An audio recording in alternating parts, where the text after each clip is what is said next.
శ్రీ శివ భక్త విలాసము 5. సుందరునికి శివుని శాపము. శ్రీ అగస్త్యుడు. శివాజ్ఞచే క్షీరసాగరమున పెళ్ళుబికిన హలాహలమును గణదేవతలందరూ విస్మయముతో చూస్తుండగా దానిని తన పిడికిలిలో బంధించిన సుందరుడు గర్వితుడయ్యాడు. సర్వాత్మస్వరూపుడైన చంద్రశేఖరుడు అతని గర్వమును గ్రహించి దానికి తగిన పరాభవమును ఉచిత కాలములో చేయదలిచాడు.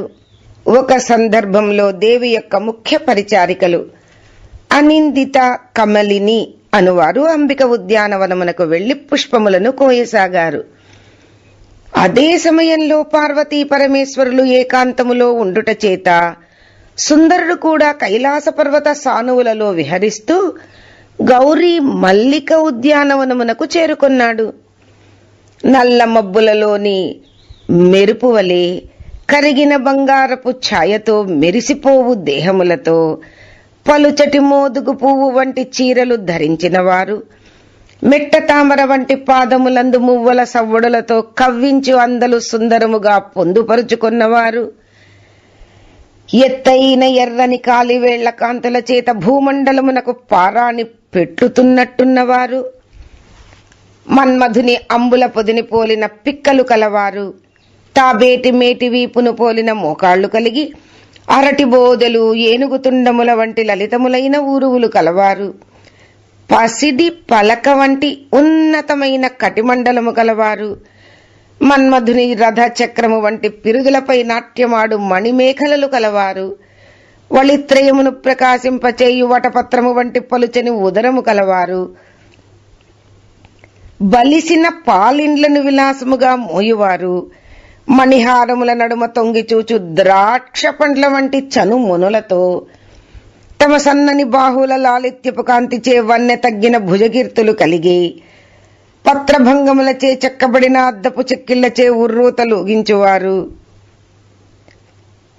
వడిగా చలించి వేడెక్కించు చూపులను ఈనుకనుదోయి కలవారు, ముత్తెపు నత్తుచే చిత్తమును తత్తరపెట్టు నాసాదండము కలవారు, కటాక్ష వీక్షణ కాళిందీ తరంగ తరంగిత దిగంతములచే శోభగొలుపువారు, కనుబొమల విలాసముచే మదన శరాసమును సరిపోలువారు, జాబిలి లావణ్యమును కొల్లగొట్టిన పాల భాగముపై కస్తూరి తిలకములు దిద్దుకొన్నవారు, పిరుదులు దాటిన చక్కని శ్రావణ మేఘముల వంటి శిరోజములు కలవారు, చరణ సరోజ పరాగ లేశము చేతిలోత్తమును పరాజితిగా చేయువారు అయిన ఆ ఇరువురు దివ్యాంగనలను చూచుటయే తడవుగా సుందరుడు అనిర్వచనీయ సంభ్రమ సంభ్రాంత చేతస్కుడై ప్రతిమవలే నిలిపిడిపోయాడు.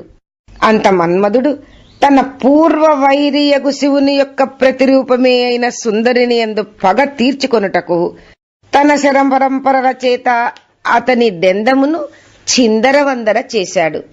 ఓహో, ఏమి ఈ నిర్మాణ నైపుణ్యము, యవ్వన విజృంభణము, ఈ అనిందిత సౌందర్య సన్నాహము వర్ణింపరానివి, నిగ్రహించుకొనలేకున్నాను. ఇది కలయా నిజమా, మన్మథమాయయా? వీరిని ఒక్కసారి కౌగిలిలో బిగించుకొనవలెనన్న అనేక జన్మల తపఫలము అవసరమగును. ఇట్లు పరిపరి విధముల భావోద్రేకమును విడలగక్కుతూ వారి సౌందర్యమునకు దాస్యము చేయగోరి వారిని సమీపించాడు. ఇట్లు వచ్చుచున్న ఈతడు మన్మధుడా, లేక అతని జనకుడు శ్రీహరియా అని ఆ మదనవతులు మదన వికారమునకు లోనవగా మన్మధుడు వారిని కూడా తన పంచశరాఘాతమునకు గురి చేశాడు.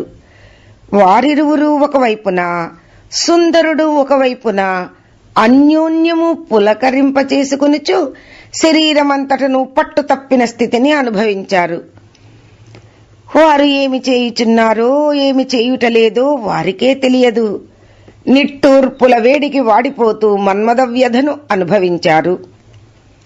ఆ సుందరీమణులు అనిందిత, కమలిని గౌరీ సమీపమునకు మరలి వెళ్లారు.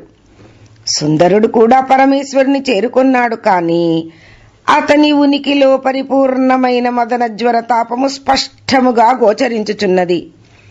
అట్టి కళావిహీనమైన సుందరిని చూచి సర్వజ్ఞుడైన మహేశ్వరుడు నంది మొదలగు గణనాయకులు వినుచుండగా ముఖమును పెడసరముగా పెట్టి ఈసడించునట్టి స్వరముతో ఇట్లన్నాడు.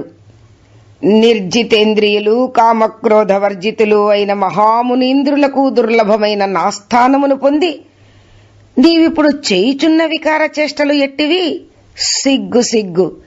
కైవల్యము కరతలామల్కము కాగల కైలాసమునందుండి నీవు కామునకు వశపడి అతని చేత కీలు బొమ్మవయ్యావు. కావున ఈ ఫలములను నీవు అనుభవించి తీరవలెను.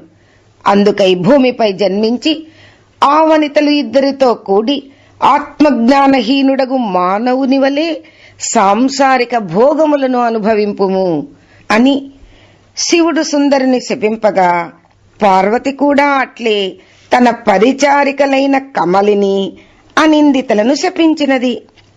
వజ్రపాతము వంటి రుద్రశాపము విన్న సుందరుడు సదాశివ పాదాక్రాంతుడై, ఓ పరమేశ్వర, దయాసాగర, భక్తులకు అభయంకర, మహాదేవా, నా తప్పులను సహించి ప్రసన్నుడవుకా.